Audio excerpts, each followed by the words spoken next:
معیشت بحال اور دہشت گردی ختم کریں گے۔ ہماری نظر میں چیئرمین پی ٹی آئی پہلے ہی نااہل ہیں، عدالتیں بھی نااہل قرار دے دیں تو مہر لگ جائے گی۔ رہنما جے یو آئی مولانا فضل الرحمان نے چیئرمین پی ٹی آئی کو نشانے پر لے لیا۔ ساہیوال میں میڈیا سے گفتگو میں کہا کہ چیئرمین پی ٹی آئی کے مقدمات عدالتوں میں ہیں، یہ سوال پیدا ہی نہیں ہوتا کہ دھاندلی کی پیداوار دوبارہ آئیں۔ کہا کہ ملک میں ہماری حکومت بنے گی، جنوری میں برف باری کے باعث بہت سے علاقوں میں ووٹنگ نہیں ہو سکے گی، اپنے نظریاتی ہدف پر قائم ہیں۔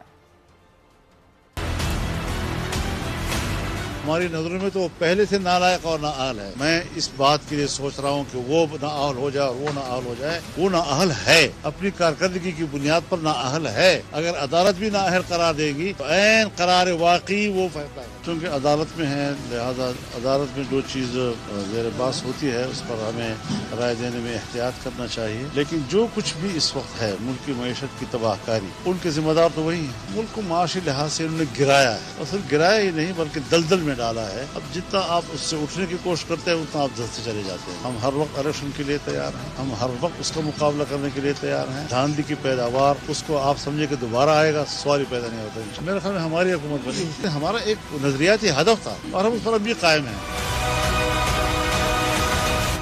براہ راست آپ کو دکھاتے ہیں، اس وقت نگران وزیر اعلیٰ پنجاب محسن نقوی نیوز کانفرنس کر رہے ہیں۔